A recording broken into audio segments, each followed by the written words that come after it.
It's not that luck and randomness and uncertainty don't play a role in life. They do. You know, luck is a part of all of our lives to a certain degree, both good fortune and bad.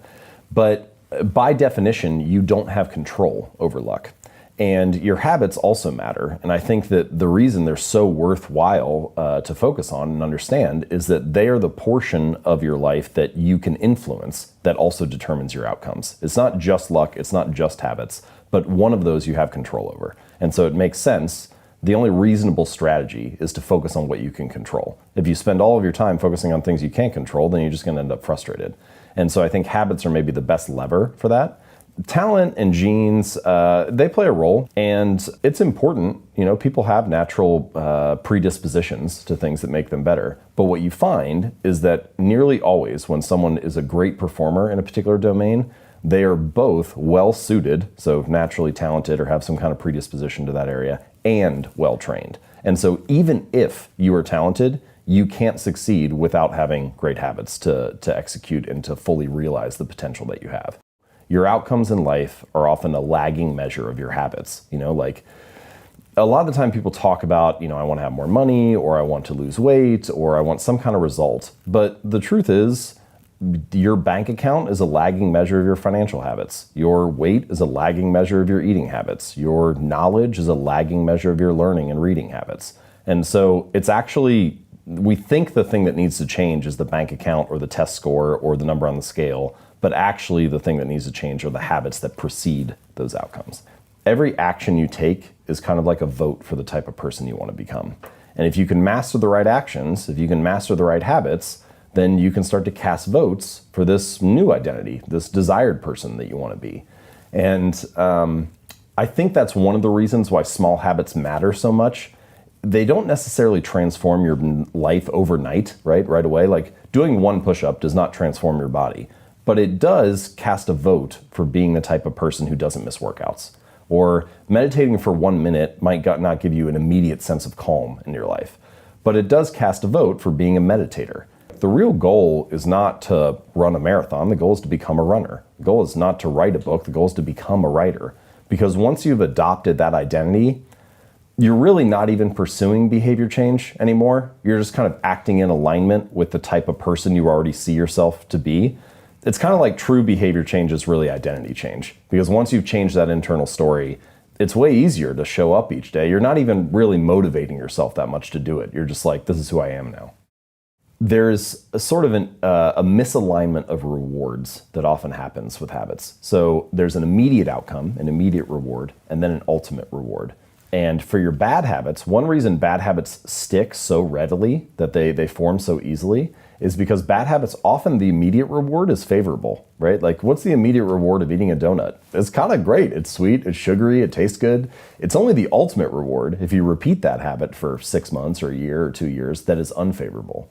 Meanwhile, good habits are often the exact opposite. The immediate reward of going to the gym or going to the gym for like a week isn't really that great. Your body's probably sore. You don't have much to show for it. Your body looks the same. Your weight hasn't really changed. But if you stick to that for 6 months or a year or 2 years, then the ultimate reward is favorable. And so a lot of the balance or a lot of the challenge of building good habits and breaking bad ones is figuring out how to pull the long-term costs of your bad habits into the present moment, so you feel a little bit of that pain right now and have a reason to avoid it, and pull the long-term rewards of your good habits into the present moment so it feels good and you have a reason to kind of make it through that like valley of death in the beginning and stick with it while you're waiting for those delayed rewards to accumulate. I think we could just summarize that whole cognitive bias or misalignment of rewards by saying the cost of your good habits is in the present and the cost of your bad habits is in the future. And the fact that we prioritize the present over the future ends up making a lot of habit change difficult for that reason. If I was going to give some practical takeaways, I would say first thing that you can do is probably optimize your environment, because sometimes that's all you need to do. So might as well start there and then maybe it'll take care of itself. You know, like I mentioned, putting the apples in a bowl on the counter, that was all I needed to do. And then the habit of eating apples every day was done. or maybe putting your TV inside a wall unit or something. Maybe that'll be enough to reduce it or curb the habit. Unsubscribe from the food blogs, and now you're not tempted to eat as many cookies or something like that. Mobile phone, super important. Yes, right, things like that. Removing the applications, or like you deleting Instagram off your phone. Well, that was enough. Now your Instagram habit is roughly where you want it to be, and you just look on the desktop instead of on your phone, and that was enough, and now you're fixed. So environment design, good place to start. Next thing that I would recommend is the 2-minute rule and scaling your habits down, making them as easy as possible. Basically just downscale it to a point where you can answer the question, can I stick to this habit 98% of the time without fail, no matter what the conditions? And if you have to say no to that, then it's probably too big to start. So, pretty much every habit has an entry point, or the first thing that you try to do. Just focus on mastering that. And I think that's a good place to focus.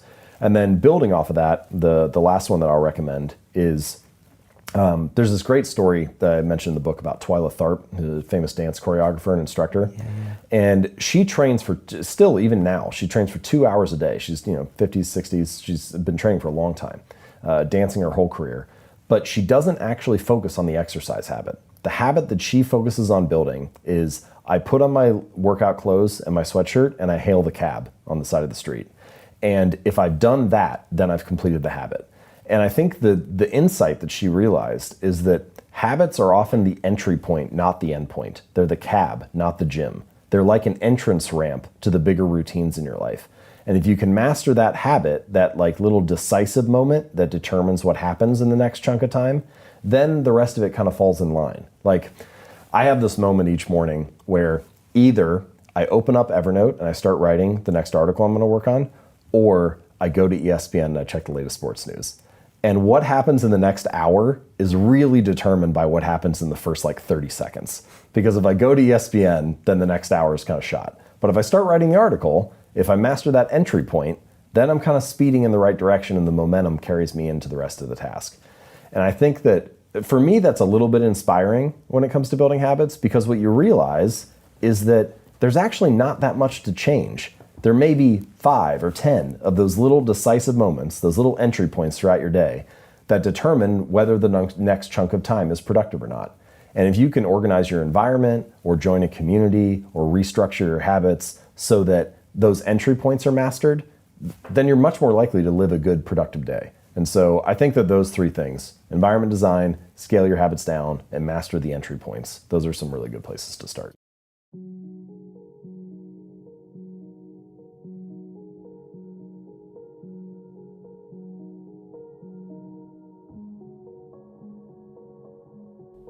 The information in this video comes from the fantastic book Atomic Habits by James Clear.